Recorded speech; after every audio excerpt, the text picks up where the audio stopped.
The world's most expensive artist only sold one painting in his entire lifetime. What did he do differently?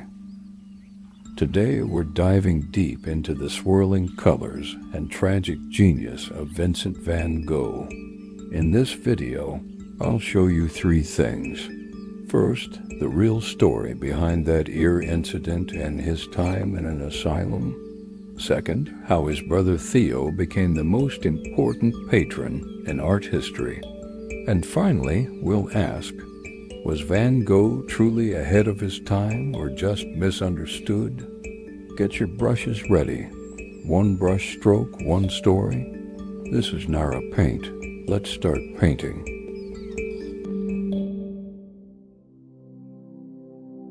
Okay, let's get the most famous and arguably most distracting story out of the way.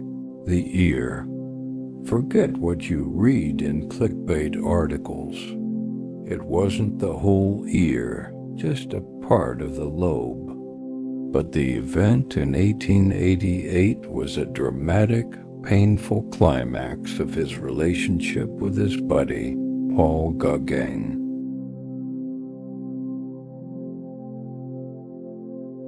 Van Gogh always dreamed of a studio of the South where artists could live and create together. He invited Gauguin to Arles, and for a while it was magic. But two geniuses sharing a tiny yellow house? It was a recipe for disaster. The arguments got intense. On one fateful night, Gauguin left. Van Gogh was devastated, and in a fit of extreme psychological distress, he cut himself. This act of self-mutilation wasn't just random. It was a desperate cry for peace. It's what landed him in the St. Paul de Mausole asylum. And here is the paradox. His darkest period produced his brightest works. Think about that. The Starry Night was painted from his asylum room window. When he painted those iconic swirling skies, he wasn't just seeing stars, he was seeing turbulence. He was capturing the chaotic, restless energy inside his own mind and projecting it onto the canvas. It's the ultimate expression of post-impressionism, turning emotion into vibrant, visible texture. Now, we can't talk about Vincent without talking about the single most important person in his life. His brother, Theo. Theo wasn't just a brother. He was Vincent's patron, his biggest fan, his therapist, and his only source of income. Vincent produced over 2,100 works, and Theo supported him the entire time.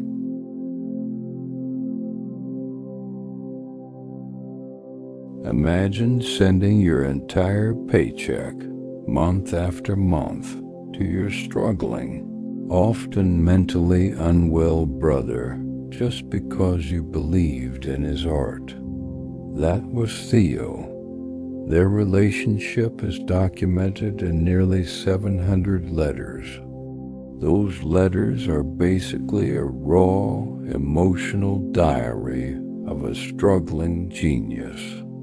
Vincent constantly pleaded for more paint, more canvas. He literally sacrificed his diet, his health, and his sanity to buy supplies. This leads us to the biggest tragedy. In his lifetime, Vincent only sold one painting, The Red Vineyard. And even that sale is often debated. He died thinking he was a complete failure. Theo was the only one who truly understood the value of those vibrant strokes. Tragically, Theo died only 6 months after Vincent. It was Theo's wife, Jo, who collected, protected, and promoted every single piece, ensuring the world finally saw Van Gogh's brilliance.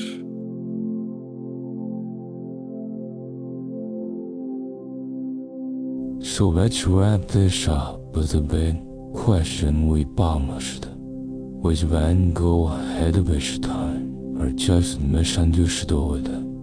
The answer is probably both. While his peers were doing gentle impressionism, Vincent was throwing emotion and raw color onto the canvas.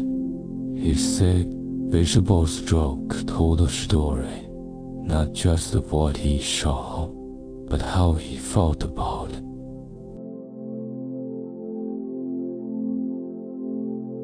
He basically laid the groundwork for expressionism. He took art from just representing reality to expressing an inner world. His influence on later artists like Edvard Munch and the entire Fauvism movement is massive. It wasn't about pleasing collectors. It was about survival. He had to paint to live. It was his only form of communication. It's a powerful lesson, isn't it? His life was filled with rejection, mental anguish, and poverty. But he never stopped creating.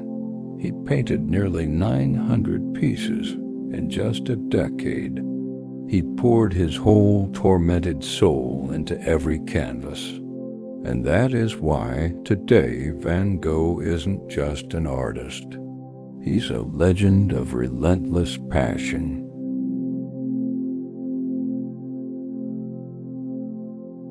And there he is, the legendary Vincent van Gogh. Every single stroke here felt heavy with history. What do you think about his journey? Let me know in the comments below. Which Van Gogh painting is your personal favorite, and why? If this story inspired you to pick up a brush, or if you just enjoyed seeing Van Gogh's story unfold, please hit the like button and subscribe to Nara Paint for more stories of iconic figures.